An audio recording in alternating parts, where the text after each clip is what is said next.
விஜய் வீட்டு வாசல்ல அப்படியே உட்காந்துட்டே இருக்காரு. வெண்ணிலா சொன்ன எல்லாத்தையுமே அப்படி யோசிச்சு பார்த்துட்டு இருக்காரு. "நீ தான் எனக்கு எல்லாமே. 2 வருஷமா நீ என்னையே நினைச்சிட்டு இருந்திருக்க" அப்படின்னு சொன்னது எல்லாத்தையுமே அப்படி யோசிச்சு பார்த்துட்டு ரொம்ப ஒரு மாரி ஃபீல் பண்ணிட்டு உட்காந்துட்டு இருக்காரு. தாத்தா, பாட்டி 2 பேருமே வெளிய வராங்க. வந்த உடனே, "என்ன விஜய், என்ன முடிவு எடுத்திருக்க?" அப்படின்னு கேட்குறாங்க. பின்னாடி அப்படியே ராகினி ஒளிஞ்சு நின்னு அப்படியே பார்த்துட்டு இருக்காங்க. "இல்ல தாத்தா, எனக்கு ஒண்ணுமே புரியல" அப்படின்னு விஜய் சொல்றாரு. "என்னப்பா இப்படி பேசினா எப்படிப்பா? அந்த பொண்ணுக்கு எல்லாமே ஞாபகம் வந்துடுச்சு. அதுக்காக தான் நம்ம வெயிட் பண்ணிட்டு இருந்தோம். நீ வந்துட்டு அவங்க சொந்தக்காரங்க யாரோ எங்கேயோ இருக்காங்கன்னு சொன்னல்ல. அவங்கள எப்படியாவது வர வச்சு நீ இங்கேருந்து வெண்ணிலாவ அனுப்பிடு. அதுதான் உனக்கு நல்லது" அப்படின்னு தாத்தா சொல்றாரு. "நீங்க சொல்றது எனக்கு புரியுது தாத்தா. ஆனா இதெல்லாம் நான் செய்யணும்ல. நான் பண்றேன். எல்லாமே நான் பண்றேன்" அப்படின்னு விஜய் சொல்றாரு. "இங்க பாரு விஜய், அந்த பொண்ணு பண்றதெல்லாம் சரியில்ல. நல்லபடியா நான் சொல்றேன். அந்த பொண்ண எப்படியாவது வீட்ட விட்டு வெளிய அனுப்பிடு. அதுதான் நல்லது" அப்படின்னு பாட்டியும் சொல்றாங்க. "நான் பண்றேன் பாட்டி. கண்டிப்பா நான் வந்து அனுப்புறதுக்கு ட்ரை பண்றேன்" அப்படின்னு சொல்றாரு. "இங்க பாரு, நீ போய் வெண்ணிலா கிட்ட உண்மைய சொல்லிடு" அப்படின்னு தாத்தா சொல்றாரு. அத கேட்டோனே விஜய் அப்படியே யோசிக்கிறாரு. "நான் எப்படி தாத்தா போய் உண்மைய சொல்ல முடியும்? ஏதாவது ஆயிடுச்சுன்னா எனக்கு பயமா இருக்கு" அப்படின்னு விஜய் சொல்றாரு. "என்னப்பா இப்படி பேசிட்டு இருக்க? ஏதாவது ஆயிடுச்சுன்னு நெனச்சேன்னா, அதுக்காக உண்மைய சொல்லாம மறைச்சு வைக்க போறியா என்ன?" அப்படின்னு தாத்தா கேட்குறாரு.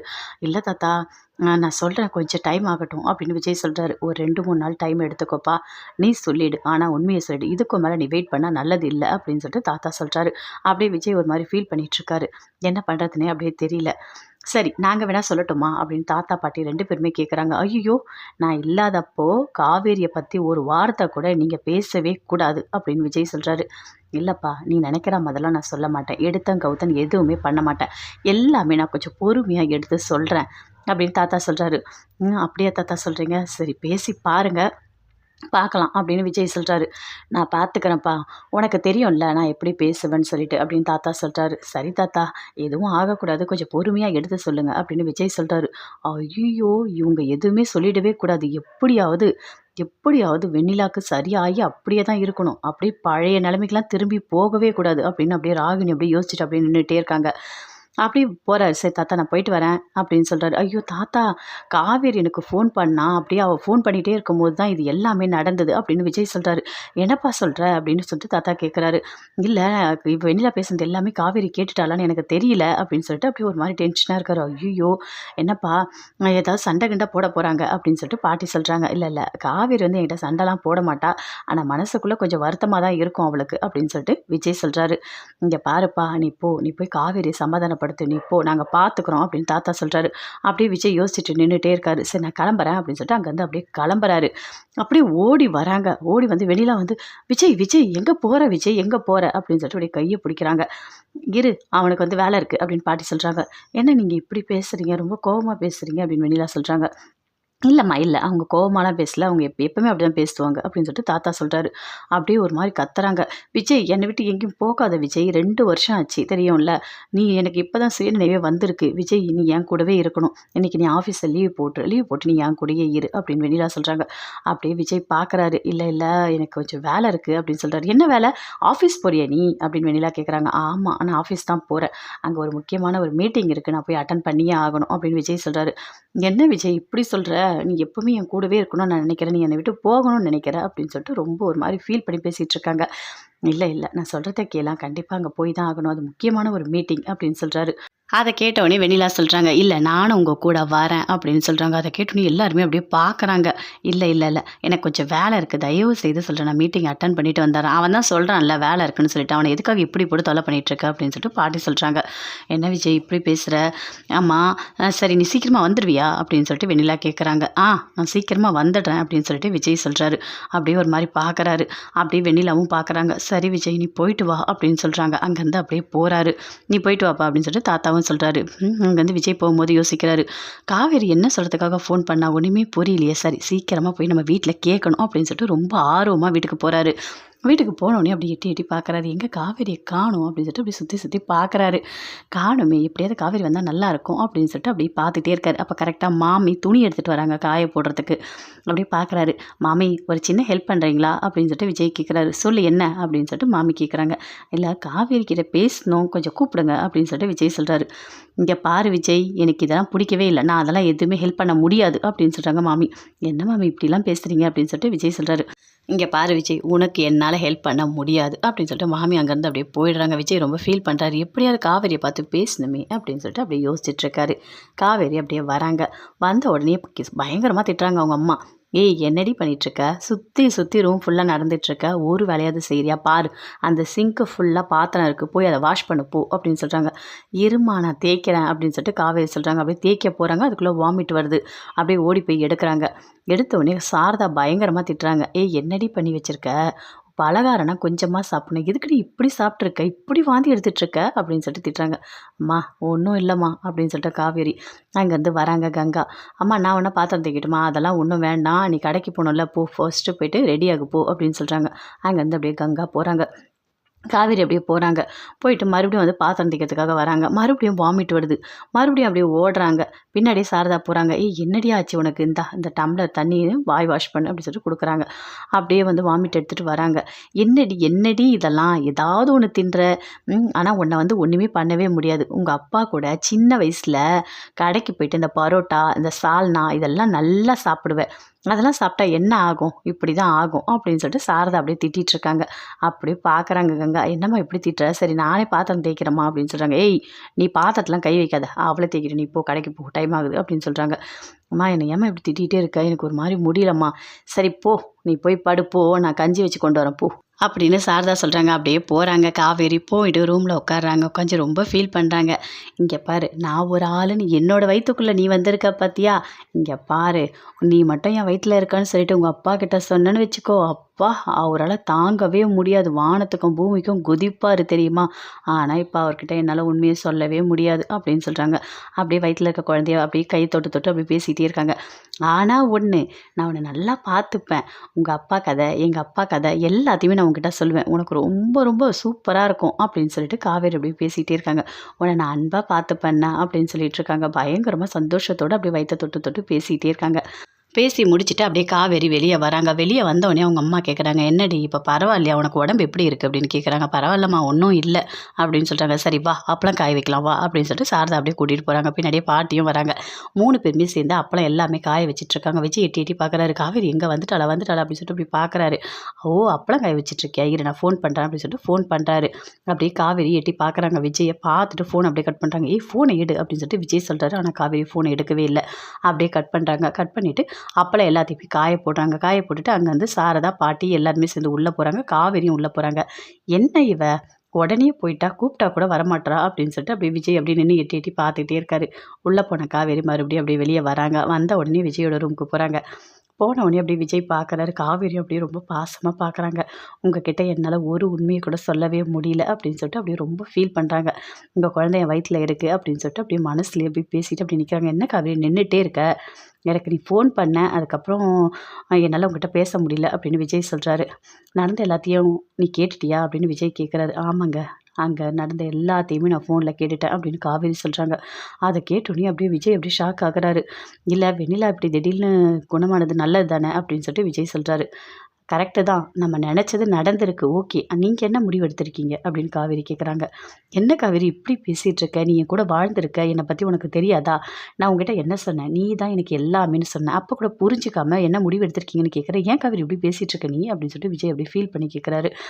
இல்லை, நீங்கள் சொல்லுங்கள், என்ன முடிவு எடுத்திருக்கீங்க சொல்லுங்கள் அப்படின்னு காவேரி சொல்கிறாங்க. வெண்ணிலாவோட அவங்களோட சொந்தக்காரங்க இருக்காங்க, அவங்கள தான் நான் பார்க்க போகிறேன். அவங்க வந்த உடனே கண்டிப்பாக நான் வெண்ணிலாவை அனுப்பிடுவேன் அப்படின்னு சொல்லிட்டு விஜய் சொல்கிறாரு. சரி, நீங்கள் அனுப்பிடுவீங்க, வெண்ணிலா போக தயாராக இருக்காங்களா அப்படின்னு காவேரி கேட்குறாங்க. போய் தானே ஆகணும் அப்படின்னு விஜய் சொல்கிறாரு. இல்லையே, உங்கள் கையை பிடிச்சிக்கிட்டு 2 வருஷமாக எனக்கு சுயநினைவே இல்லை, நீங்கள் தான் விஜய் எனக்கு எல்லாமே அப்படின்னு சொல்கிறவங்க கிட்ட எப்படி போக சொல்லுவீங்க அப்படின்னு காவேரி சொல்கிறாங்க. அவள் அப்படி சொன்னால் நான் எடுத்து சொல்லி புரிய வச்சு தான் அனுப்பணும் அப்படின்னு விஜய் சொல்கிறாரு. நல்லா புரிஞ்சுக்கோங்க, இது வந்து காதல், புரிய வைக்க முடியுமா? எனக்கு தெரியல அப்படின்னு சொல்லிட்டு காவேரி சொல்கிறாங்க. என்ன காவேரி இப்படி பேசிகிட்டு இருக்க? நீ தான் எனக்கு எல்லாமே, அதை தவிர வேறு யாருமே கிடையாது. நடந்தது நடந்துடுச்சு, எப்படியாவது நான் புரிய வச்சு கண்டிப்பாக வெண்ணிலாவை அனுப்பிடுவேன் அப்படின்னு விஜய் சொல்கிறாரு. சரிங்க, நீங்கள் அனுப்புங்க, அதுக்கப்புறம் கண்டிப்பாக நான் வீட்டுக்கு வரேன் அப்படின்னு காவேரி சொல்கிறாங்க. என்ன காவேரி இப்படி பேசுகிற? சரி விடு, எதுக்காக நீ ஃபோன் பண்ண? ஏதோ ஒரு மாதிரி பேசின, என்ன சொல்லு அப்படின்னு சொல்லிட்டு விஜய் கேட்குறாரு. நான் எப்படி உங்ககிட்ட சொல்ல முடியும்? எதுவுமே என்னால் சொல்லவே முடியாது. இப்போ நீங்கள் வெண்ணிலாக்கு என்ன முடிவு எடுக்கிறீங்களோ அதை பொறுத்து தான் நான் உண்மையை சொல்லுவேன். கண்டிப்பா அது வரைக்கும் உங்ககிட்டயும் நான் உண்மைய சொல்ல போறதில்ல. எங்க வீட்ல இருக்க யார்கிட்டயும் நான் உண்மைய சொல்ல போறதே இல்ல. அப்படின்னு சொல்லிட்டு காவேரி அப்படியே மைண்ட் வாய்ஸ்ல அப்படியே பேசிக்கிட்டே இருக்காங்க. "என்ன காவேரி நான் பேசிக்கிட்டே இருக்கேன். நீ அமைதியா இருக்க" அப்படின்னு விஜய் கேட்குறாரு. "இல்லங்க அதெல்லாம் ஒண்ணுமே இல்ல. நீங்க வெண்ணிலா விஷயத்துல ஒரு நல்ல முடிவு எடுத்துட்டு எல்லா பிரச்சனையும் சரி பண்ணிட்டு வாங்க. கண்டிப்பா நான் வரேன்" அப்படின்னு காவேரி சொல்றாங்க. "இங்க பாரு, நீ வந்து தான் ஆகணும். நான் எல்லா பிரச்சனையும் சரி பண்றேன். புரியுதா? நீ என்கிட்ட பேசாமலாம் இருக்காத காவேரி. நான் ஃபோன் பண்ணா எதுக்காக எடுக்காம இருக்க?" அப்படின்னு சொல்லிட்டு விஜய் சொல்றாரு. அங்க அம்மா, பாட்டி எல்லாருமே இருக்காங்க. அவங்க எதிர்க்க ஃபோன் எடுத்து உங்ககிட்ட என்னால பேச முடியுமா? அப்படின்னு சொல்லிட்டு காவேரி சொல்றாங்க. "சரி, சரி. Okay, okay. ஒண்ணும் பிரச்சனை இல்லல்ல. நான் பார்த்துக்கிறேன். கண்டிப்பா வெண்ணிலா பிரச்சனைய பத்தி நீ ஒரு செகண்ட் கூட யோசிக்கவே கூடாது. அது எல்லாத்தையும் நான் பார்த்துக்கிறேன்" அப்படின்னு விஜய் சொல்றாரு. "பார்த்துக்கங்க, பார்க்கலாம்" அப்படின்னு சொல்றாங்க காவேரி. "இங்க பாரு காவேரி, கான்ஃபிடென்ட்டா இரு. நீ தான் என் பொண்டாட்டி. நீ தான் என்னோட உலகமே. சரியா? யாரு வந்தாலும் என் மனச மாத்தவே முடியாது" அப்படின்னு சொல்லிட்டு அப்படியே கிட்ட போறாரு. அப்படியே கண்ணுல கை வச்சுட்டு அப்படியே பேசுறாரு. "இங்க பாரு காவேரி, உன்னை பார்க்காம என்னால ஒரு நாள் கூட இருக்க முடியல. நான் வந்துட்டேன் பார்த்தியா" அப்படின்னு சொல்றாரு விஜய். அப்படியே காவேரி பார்க்குறாங்க. பார்த்துட்டு அப்படியே ஒரு மாரி கண்ணெல்லாம் கலங்குறாங்க. "உங்க குழந்தை என் வயித்துல இருக்குன்னு என்னால சொல்லவே முடியலையே" அப்படின்னு சொல்லிட்டு அப்படியே கண்ண பார்த்தா அப்படியே கண்ணுல தண்ணியா வருது. "என்ன காவேரி, எதுக்காக அழற நீ? என்ன ஏதாவது பிரச்சனையா என்ன?" அப்படின்னு சொல்லிட்டு விஜய் கேட்குறாரு.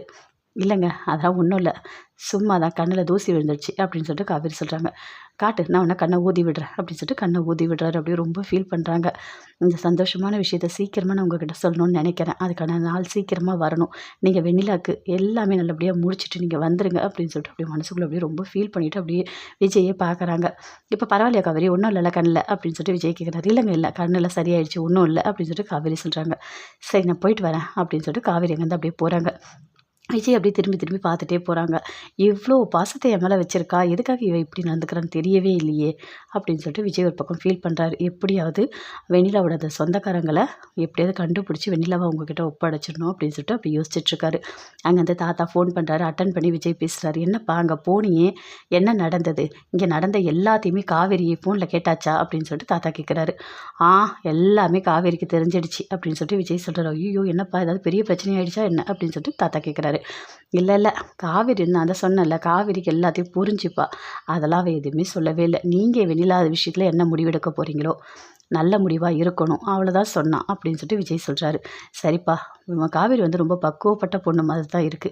எல்லாமே கரெக்ட்டா புரியுது. நீ பார்த்துக்கோ. நீ வந்து எப்படியாவது வெண்ணிலாவ சரி பண்ணி அவங்க வீட்டுக்கு அனுப்பிடு" அப்படின்னு சொல்லிட்டு தாத்தா சொல்றாரு. "சரி நானும் சொல்ல ட்ரை பண்றேன். எப்படியாவது கொஞ்சம் பொறுமையா எடுத்து சொல்றேன்" அப்படின்னு தாத்தா சொல்றாரு. "சரிங்க தாத்தா சொல்லுங்க. இருந்தாலும் கொஞ்சம் பார்த்து பேசுங்க" அப்படின்னு சொல்லிட்டு விஜய் சொல்றாரு. "நான் பார்த்துக்கிறேன்ப்பா. எல்லாமே நான் பார்த்துக்கிறேன்" அப்படின்னு சொல்லிட்டு ஃபோன் அப்படியே கட் பண்றாரு. அப்படியே யோசிக்கிறாரு விஜய்.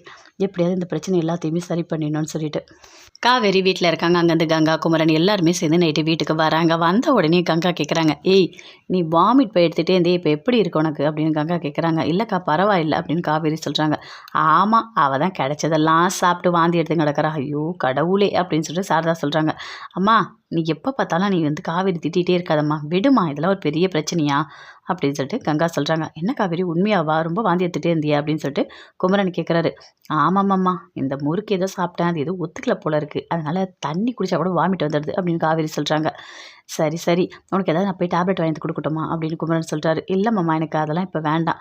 இப்போ கொஞ்சம் பரவாயில்லையா தான் இருக்குது" அப்படின்னு சொல்லிட்டு காவேரி சொல்கிறாங்க. "சரிடி நீ பார்த்துக்கோ. இப்போ கூட எல்லாத்தையும் சாப்பிடாத. ஏதாவது கொஞ்சம் கஞ்சி மாதிரி சாப்பிட்டு போயிட்டு நீ ரெஸ்ட் எடுப்போ" அப்படின்னு சொல்லிட்டு கங்கா சொல்கிறாங்க. "சரிக்கா நான் பார்த்துக்கிறேன் விடு" அப்படின்னு சொல்லிட்டு காவேரி சொல்கிறாங்க. அப்படியே பார்க்குறாங்க. "உங்கள் எல்லாருக்கிட்டையும் இந்த உண்மையை சந்தோஷமாக சொல்லணும்னு நான் நினச்சேன். ஆனால் சொல்ல முடியலையே. என்னோட நேரம் இப்படி இருக்கே" அப்படின்னு சொல்லிட்டு அப்படியே மனசுக்குள்ளேயே அப்படியே நினச்சிட்டே இருக்காங்க. எல்லாருமே சேர்ந்து ரொம்ப சந்தோஷமாக பேசிகிட்டு இருக்காங்க. கங்காவும் சொல்கிறாங்க. "இன்னைக்கு வந்து துணியெல்லாம் நிறைய வந்ததுமா" அப்படின்னு சொல்லிட்டு. "ஓ அப்படியா?" அப்படின்னு சொல்லிட்டு எல்லாமே சாரதா கேட்டுட்டு இருக்காங்க. "ஏய் இங்கே பாருடி, அந்த அப்பளம் எல்லாமே எடுத்து அங்கே வச்சிடு" அப்படின்னு சொல்கிறாங்க. "ஆ சரிம்மா, நான் எல்லாத்தையுமே எடுத்து நான் பேக் பண்ணி வச்சிடுறேன்" அப்படின்னு சொல்லிட்டு அங்கே அந்த காவேரி போகிறாங்க. அப்படியே அப்பளத்தை அப்படியே பேக் பண்ணிக்கிட்டே இருக்காங்க. பேக் பண்ணிகிட்டே இருக்கும்போது யோசிக்கிறாங்க. விஜய் பேசுனது எல்லாத்தையுமே அப்படி யோசிச்சு பார்க்குறாங்க. கன்னத்துல கைய வச்சுட்டு, "நீ தாண்டி என் பொண்டாட்டி. நீ தாண்டி என்னோட உலகமே. நீ எதுக்காக என்ன சந்தேகப்படுற? எந்த காரணத்தோட நீ சந்தேகப்படவே படாத. சரியா? என் மனசு முழுக்க நீ தான் இருக்க" அப்படி சொன்ன எல்லாத்தையுமே அப்படி நினச்சு பார்க்குறாங்க. கண்டிப்பா உங்க அப்பா நல்ல ஒரு முடிவு எடுத்துட்டு நம்மக்கிட்ட வந்துருவாரு. சரியா? நீ கவலைப்படாத. உனக்கு நான் இருக்கேன் அப்படின்னு சொல்லிட்டு அப்படியே வயித்த அப்படி தொட்டு அப்படியே பேசிட்டு இருக்காங்க. பேசிக்கிட்டே அப்படியே அப்பளக்கட்டு எல்லாமே போட்டுட்டே இருக்காங்க. விஜய் யோசிக்கிறாரு. என்ன பண்ணலாம்? யாருக்காவது வந்து ஃபோன் பண்ணி கண்டிப்பா நம்ம கேட்டு பார்க்கலாம் அப்படின்னு சொல்லிட்டு ஃபோன் பண்றாரு. ஃபோன் பண்ணிட்டு அந்த காவேரியோட ரிலேஷன் கிடைச்சாங்களா அப்படின்னு சொல்லிட்டு கேட்குறாரு. பார்த்துட்டு தான் இருக்கோம். இருக்காங்க. நான் வந்துட்டு போய் பார்க்குறேன் நேர்ல அப்படின்னு சொல்றாரு. சரி நீங்க எதுவா இருந்தாலும், எந்த வேலையா இருந்தாலும் விட்டுட்டு ஃபர்ஸ்ட்டு இந்த வேலைய போய் பாருங்க. எப்படியாவது அவங்க சொந்தக்கார கண்டுபிடிச்சிடுங்க அப்படின்னு விஜய் சொல்றாரு. சரி நான் வந்து பார்த்துட்டு உங்களுக்கு ஃபோன் பண்றேன் அப்படின்னு சொல்லிட்டு ஃபோன கட் பண்றாங்க. எப்படியாவது ஃபர்ஸ்ட்டு அவங்க சொந்தக்கார கண்டுபிடிச்சு வெண்ணிலா அவங்ககிட்ட ஒப்படைச்சிடணும் அப்படின்னு சொல்லிட்டு அப்படி விஜய் யோசிச்சுட்டு இருக்காரு. வெண்ணிலா அப்படியே உட்காந்து ஃபீல் பண்ணிட்டு இருக்காங்க. ஏன்னா விஜய் இன்னும் வரவே இல்லை அப்படின்னு சொல்லிட்டு அப்படியே பார்க்குறாங்க. போய் போய் வாசலையே பார்த்துட்ருக்காங்க. தாத்தா, பாட்டி 2 பேருமே அப்படியே உட்காந்துட்டு பார்க்குறாங்க. என்னம்மா எதுக்காகம்மா இப்படி நடந்துட்டுருக்கு அப்படின்னு தாத்தா கேட்குறாரு. இல்லை விஜய் இன்னைக்கு சீக்கிரமாக வரேன்னு சொன்னார். அதான் நான் பார்த்துக்கிட்டே இருக்கேன். இன்னும் டைம் ஆகுது இன்னும் வரல அப்படின்னு சொல்லிட்டு வெண்ணிலா சொல்கிறாங்க. வந்துருவாம்மா வந்துருவான். அவனுக்கு மீட்டிங் இல்லை, நிறைய ஒர்க் இருக்கும், நிறைய வேலை இருக்கும், எப்போ வருவான்னு சொல்ல முடியாது, விடுமா அப்படின்னு சொல்லிட்டு தாத்தா சொல்கிறாரு. இல்லை நான் வந்துட்டு இப்போ தான் சுயநினைவே எனக்கு வந்திருக்கு, எனக்கு ரொம்ப கஷ்டமாக இருக்குது, அவர் என் கூடவே இருந்தால் நல்லாயிருக்கும் போல இருக்குது, எனக்கு அவரை பிரிஞ்சு இருக்கவே முடியல அப்படின்னு வெண்ணிலா சொல்கிறாங்க. ஐயோ கடவுளே, இவ வேற இப்படி உயிரெடுக்கிறாளே, இவகிட்ட போய் எப்படி பேசி புரிய வைக்கிறது அப்படின்னு சொல்லிட்டு பாட்டி அப்படியே மனசுக்குள்ளேயே நினைக்கிறாங்க. தாத்தா யோசிக்கிறாரு. இந்த பொண்ணு இவ்வளோ பாசம் வச்சுருக்கே, எப்படி நான் எடுத்து சொல்ல போகிறேன், அப்படி சொன்னால் இந்த பொண்ணோட மனசு எப்படி இருக்கும் அப்படின்னு சொல்லிட்டு அவரும் ஒரு பக்கம் ஃபீல் பண்ணுறாரு. சரி டைம் எடுத்துக்கலாம், ஒரு நாள் போகட்டும், அதுக்கப்புறம் நம்ம சொல்லலாம். காவேரி வந்து விஜய் கல்யாணம் பண்ணிட்டாரு, இனிமே உன் கூடலாம் உன்னெல்லாம் அவர் ஏற்றுக்க மாட்டார் அப்படின்னு சொல்லிட்டு கொஞ்சம் பொறுமையாக எடுத்து சொல்லலாம் அப்படின்னு சொல்லிட்டு தாத்தா அப்படியே மனசுக்குள்ளேயே நினைக்கிறாரு. அப்பயே வெளியில் போய் போய் அப்படியே எட்டி எட்டி பார்த்துட்டே இருக்காங்க. விடுமா அப்படின்னு சொல்லிட்டு பாட்டி சொல்கிறாங்க. இல்லை பாட்டி அவர் வரேன்னு சொன்னார், கண்டிப்பாக வந்துடுவார் எனக்கு தெரியும் அப்படின்னு சொல்லிட்டு அப்படியே போய் போய் எட்டி பார்க்குறாங்க. அப்படியே பார்க்குறாங்க ராகினி பார்த்துட்டு. வெண்ணிலா சூப்பர், உன்னோட பர்ஃபார்மன்ஸ் நல்லா இருக்குது, இப்படியே நீ பண்ணு, அப்போ தான் விஜய் உன்னை ஏற்றுப்பார் அப்படின்னு சொல்லிட்டு அப்படி மனசுக்குள்ளேயே நினைக்கிறாங்க. இங்கே எல்லாருமே நல்லா நடிக்கிறாங்களே, விஜய் கூட சூப்பராக தான் நடிக்கிறாரு, இது வரைக்கும் உண்மை எதுவுமே சொல்லலை, அப்படி சொன்னால் அவ்வளோதான், என்ன நடக்க போகுதுன்னே தெரியல. காவேரி நீ கண்டிப்பாக விஜயோட சேர்ந்து வாழவே கூடாது, அப்படி நான் வாழவும் உன்னை விட மாட்டேன் அப்படின்னு சொல்லிட்டு ராகினி அப்படியே மனசுக்குள்ளேயே பயங்கரமாக சந்தோஷமாக அப்படி பிளான் போட்டுட்ருக்காங்க. இங்கே பாரு வெண்ணிலா, இந்த பிரச்சனை இப்படியே போகிற வரைக்கும் நான் ஒன்றும் பண்ண மாட்டேன், ஆனால் ஏதாவது மாறிச்சு கண்டிப்பாக உன்னை நான் ஏற்றி விடுறதுக்கு நான் தயாராக இருக்கேன், உன்னை நான் விடவே மாட்டேன், நீ தான் என் கையில் கிடச்சா ஒரு ஆயுதமே, உன்னை நான் கரெக்டாக பயன்படுத்துவேன் அப்படின்னு சொல்லிட்டு அப்படியே மனசுக்குள்ளேயே ராகினி ரொம்ப சந்தோஷமாக அப்படியே பார்க்குறாங்க வெண்ணிலா நடந்து நடந்து போயிட்டு வரத. காவேரி இருக்காங்க. பாட்டி அப்படியே பார்க்குறாங்க. காவேரி இங்கே வா அப்படின்னு சொல்லிட்டு பாட்டி கூப்பிட்றாங்க. என்ன பாட்டி என்ன செய்யணும் அப்படின்னு காவேரி கேட்குறாங்க. இல்லை மொய் பணம் வந்தது இல்லை, ஆமாம் அந்த கவரெல்லாம் அப்படியே வச்சுருக்கேன், நான் போயிட்டு எடுத்துகிட்டு வரேன், நீ போய் ஒரு நோட்டு ஒரு பெண்ணு எடுத்துகிட்டு வா, நான் சொல்கிறேன் எத்தனை பேர் என்னென்ன கொடுத்துருக்காங்கன்னு அதெல்லாம் எழுதி வெயிடி, திருப்பி நம்ம அவங்களுக்கு செய்யணும்டி அப்படின்னு பாட்டி சொல்கிறாங்க. சரி பாட்டி நான் போய் நோட்டு எடுத்துகிட்டு வரேன் அப்படின்னு சொல்லிட்டு போயிட்டு காவேரி நோட்டு எடுத்துகிட்டு வராங்க. எடுத்துகிட்டு வந்து அப்படியே உட்காராங்க. பாட்டி அந்த மொய் கவர் எல்லாத்தையுமே பார்க்குறாங்க. பார்த்துட்டு ஒன்று ஒன்றா சொல்கிறாங்க, இவ்வளோ பேர் இவ்வளோ கொடுத்தாங்க அப்படின்னு சொல்லிட்டு அது எல்லாமே காவேரி அப்படி எழுதிட்டே இருக்காங்க. எழுதிட்டே இருக்கும்போது அப்படியே வாமிட் வர மாதிரி இருக்குது. என்ன காவேரி அப்படின்னு பாட்டி கேட்குறாங்க. இல்லை பாட்டி ஒன்றும் இல்லை, இங்கே பாருடி, இந்நேரம் கொடைக்கானலாக இருந்தால் எவ்வளோ பேருக்கு மொய் வச்சுருப்பான் தெரியுமா என் பையன், ஆனால் பாரு இங்கே வச்சதுனால எதுவுமே நமக்கு வரல அப்படின்னு பாட்டி சொல்கிறாங்க. பாட்டி இப்போ அதுவா முக்கியம் அப்படின்னு சொல்லிட்டு காவேரி சொல்கிறாங்க. மறுபடியும் அப்படி வாமிட் வர மாதிரியே இருக்குது. என்னடி பிரச்சனை உனக்கு அப்படின்னு சொல்லிட்டு பாட்டி கேட்குறாங்க. என்னன்னு தெரியல பாட்டி, அந்த முறுக்கு சாப்பிட்டதுலேருந்து தான் பாட்டி இப்படி ஆயிடுச்சு, அதுவும் நான் என்ன சாப்பிட்டாலும் நிற்கவே மாட்டேது பாட்டி, தண்ணி குடித்தா கூட எனக்கு பிடிக்கல, இது எப்போ தான் சரியாகணும்னு தெரியல பாட்டி அப்படின்னு சொல்லிட்டு ரொம்ப காவேரி ஒரு மாதிரி ஃபீல் பண்ணி சொல்லிட்டு இருக்காங்க. இங்கே பாருடி, என் பொண்ணு நல்ல எண்ணெயில் தான் சுட்டு முறுக்கு எடுத்துகிட்டு வந்துருப்பா அப்படின்னு பாட்டி சொல்கிறாங்க. உன் பொண்ணு அப்படியே விட்டு கொடுக்காம தானே பேசுவேன் அப்படின்னு காவேரி சொல்கிறாங்க. அங்கேருந்து கங்காவும் வராங்க. 2 பேருமே சேர்ந்து பேசிகிட்டு இருக்காங்க. என்ன பாட்டி உங்கள் பொண்ணை பற்றி விட்டு கொடுக்காம பேசுகிறீங்களா அப்படின்னு சொல்லிட்டு கங்கா சொல்கிறாங்க. அவங்க நல்லா இல்லாத எண்ணெயில் கூட செய்வாங்க அப்படின்னு கங்கா சொல்கிறாங்க. ஏன்டி இப்படி பேசுகிறீங்க, என் பொண்ணு அப்படிலாம் பண்ணுறவளே கிடையாது, எல்லாம் பார்த்து பார்த்து தான் பண்ணுவாள், அவளுக்கு எவ்வளோ பிடிக்கும் தெரியுமா, தம்பி பசங்கன்னா அவ்வளோ பிடிக்கும், அதனால தான் எல்லாமே கரெக்டாக செய்வாள், நீங்கள் இஷ்டத்துக்கு பேசாதீங்க அப்படின்னு சொல்லிட்டு பாட்டி சொல்கிறாங்க. பாட்டி இங்கே பேசுறதெல்லாம் சரியில்லை, அவங்க சுட்ட முறுக்கால தான் எனக்கு இப்படி ஆயிடுச்சு, அதுவும் அந்த எண்ணெய் சீடு நாற்ற மாதிரி அடிச்சுது பாட்டி அப்படின்னு கங்கா சொல்கிறாங்க. ஏய் ஏன்டி இப்படி பண்ணிகிட்ருக்கீங்க அப்படின்னு சொல்லிட்டு பாட்டி அப்படியே ஃபீல் பண்ணி சொல்கிறாங்க. சரி ஏதோ ஒன்று, இப்போ வாமிட் நிற்க என்ன பண்ணலாம், அவள் எது சாப்பிட்டாலும் வாமிட் எடுத்துகிட்ருக்கா, பார்க்கவே ரொம்ப பாவமாக இருக்குது பாட்டி, உனக்கு தான் ஏதாவது வைத்தியம் தெரியும்ல இருந்தால் சொல்லு அப்படின்னு சொல்லிட்டு கங்கா சொல்கிறாங்க. எதுவா இருந்தாலும் அளவோட தான் சாப்பிடணும். இவளுக்கு தான் அந்த பழக்கமே கிடையாதே. ஒரு முறுக்கு சாப்பிட சொன்னா 10 முறுக்கு சாப்பிடுவா. அதனால தான் இப்படி ஆயிருக்கு அப்படின்னு பாட்டி சொல்றாங்க. சரி பாட்டி ஏதோ சாப்பிட்டா சரியில்லாம போயிடுச்சு. இப்ப அது சரியாக என்ன பண்ணணும்? அத சொல்லு பாட்டி அப்படின்னு சொல்லிட்டு கங்கா, காவேரி 2 பேருமே கேட்குறாங்க. அதெல்லாம் ஒண்ணுமே பண்ண முடியாது. சுடு தண்ணி கொஞ்சம் குடிக்கணும் அப்பப்போ. அதுவே சரியாயிடும் அப்படின்னு சொல்றாங்க பாட்டி. என்ன பாட்டி இப்படி பேசுற? அப்படின்னு காவேரி சொல்றாங்க. சரி விடுடி அப்படின்னு சொல்லிட்டு பாட்டி அங்கேருந்து அப்படியே போறாங்க. இங்க பாரு காவேரி சரியாகுதுன்னா பாரு. இல்லன்னா நம்ம மெடிக்கல்ல போயிட்டு ஒரு டேப்லெட் வாங்கி போடலாம் அப்படின்னு கங்கா சொல்றாங்க. இல்லக்கா பரவால்ல. முன்னாடி தான் ரொம்ப அடிக்கடிக்கு வாமிட் வந்தது. இப்போ கொஞ்சம் பரவால்ல அப்படின்னு சொல்லிட்டு காவேரி சொல்றாங்க. சரி பார்த்துக்கோ அப்படின்னு சொல்லிட்டு அங்கேருந்து அப்படியே கங்காவும் போறாங்க. காவேரி அப்படியே ஃபீல் பண்றாங்க. ஐயோ கடவுளே! இன்னும் வயிறுலாம் பெருசாயிடுச்சுன்னா, அடிக்கடிக்க வாமிட் வந்ததுன்னா, இதெல்லாம் எப்படி வீட்ல இருக்கவங்ககிட்ட மறைக்க போறேன்னே தெரியலையே! எப்படியா இருந்தாலும் எங்க அம்மா கண்டுபிடிச்சுருவாங்களோ என்னவோ! அப்படின்னு சொல்லிட்டு அப்படியே ஒரு மாரி காவேரி ஃபீல் பண்றாங்க. கடவுளே! நீ தான் காப்பாத்தணும். எதுவுமே எங்க அம்மாவுக்கு தெரியக்கூடாது. நல்லபடியா நான் ஒரு குழந்தை பொறக்கணும். ஆனா, எங்க அம்மாகிட்ட மறைக்கிற வரைக்கும் இந்த உண்மைய மறைச்சிடணும் அப்படின்னு சொல்லிட்டு அப்படியே காவேரி மைண்ட் வாய்ஸ்ல தானாவே அப்படியே பேசிட்டு இருக்காங்க அவங்கள பத்தி.